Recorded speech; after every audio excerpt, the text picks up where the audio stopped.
All right, so now we have political corruption, 1865 to 1877. So the challenges Americans are facing in a post-Civil War era extended far beyond the issue of Reconstruction and the challenge of an economy without slavery. Political and social repair of the nation is paramount, as was the correlated question of race relations in the wake of slavery. In addition, farmers are facing the task of cultivating arid western soils and selling crops in an increasingly global commodities market, while workers in union industries suffer long hours and hazardous conditions at a stagnant wage. Farmers, who still compose the largest percent of the U.S. population, face mounting debts as agricultural prices spiral downward. Settlement houses and religious and civic organizations attempt to provide support for working-class city dwellers through health care, education, and leisure opportunities. But still, for the urban citizens, life in the city is chaotic and challenging. But how that chaos manifests and how relief is sought is greatly different. You have different social cattle, all right? While many communities found life in larger American cities disorganized and overwhelming, the way they answered these challenges was as diverse as the group of people who live there. See, what we have beginning in the 1880s is the arrival of immigrants from mostly Southern and Eastern European countries. It is rapidly increasing while the flow from Northern and Western Europe remained relatively consistent. The previous waves of immigrants from Northern and Western Europe, particularly Germany, Great Britain, and Nordic countries, was relatively well off.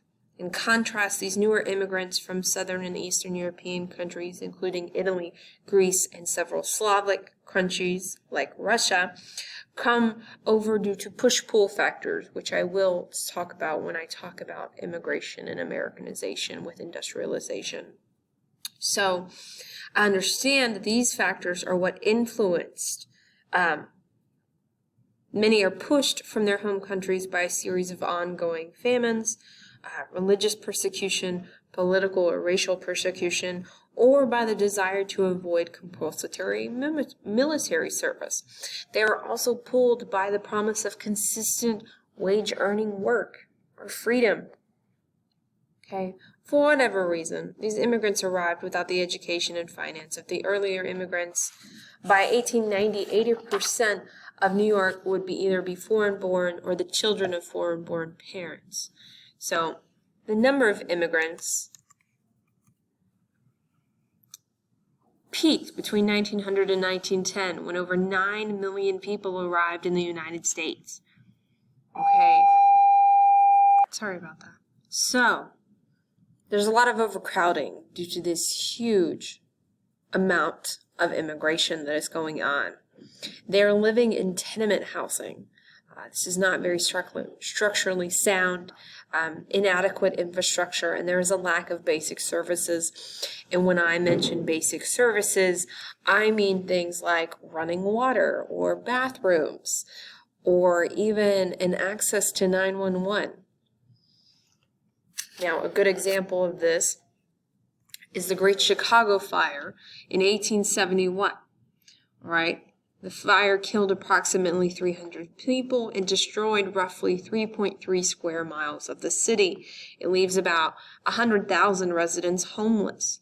The fire began in the neighborhood southwest of the city center. There had been a long period of dry, hot, windy conditions, and the wooden construction prevalent in the city led to this. Okay, because tenement housing was mostly made out of wood, which is very flammable. So, now, the primary form of relief for the working class Americans, primarily immigrants, came in the form of machine politics. Okay, these guys are improving infrastructure, they're providing jobs, so it's very appeasing to them, right? This phase referred to the process by which every citizen of the city, no matter their ethnicity or race, was a ward resident with an alderman who spoke on behalf of them at City Hall.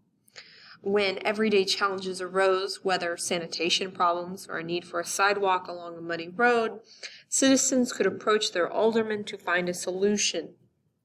The alderman knew that rather than work through the long bureaucratic process associated with City Hall, they could work within the machine of local politics to find a speedy, mutual beneficial solution. In machine politics, favors were exchanged for votes. Votes were given in exchange for faster solutions, and the price of the solutions included a kickback to the boss. In the short term, everyone got what they needed, but the process was neither transparent nor democratic. But it was an ineffective way to conduct the city's business. One of these men specifically was the democratic political machine of Tammany Hall, who was run by machine boss William Tweed. There, citizens knew their immediate problems would be addressed with political support, agreement, in future elections. In this way, machines provided timely solutions for the citizens and votes for the politicians, right? Now, see on the left here, we have William Boss Tweed, and on the right, we have this gentleman, Thomas Nast. I'm going to get into him in just a second. Here we have the Tweed Courthouse.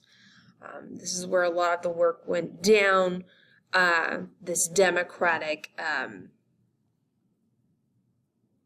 political machine inside this Tammany Hall Tweed Courthouse.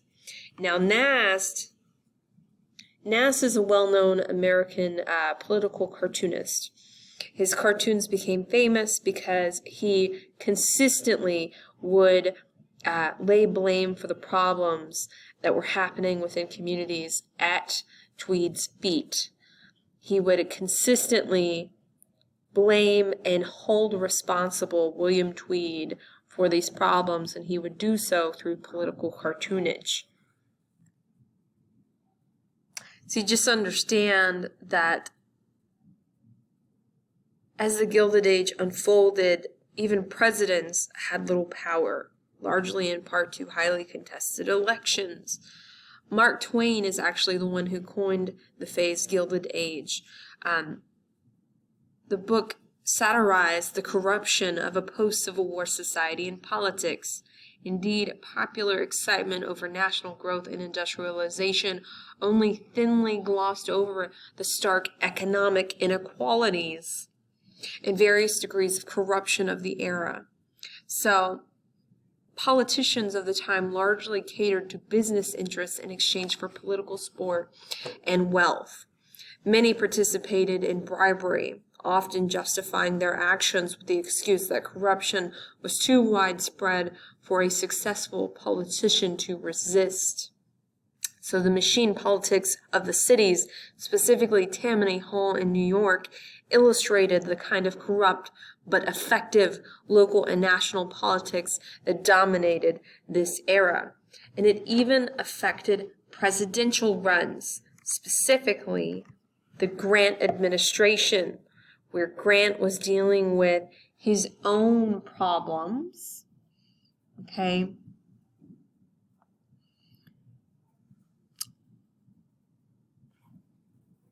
I believe I talked about it before we went on break, but the Grant administration became tied up with two specific scandals, the Credit Mobilier, the railroad financing scandal with the French company, and then the whiskey ring with which cabinet members committed fraud.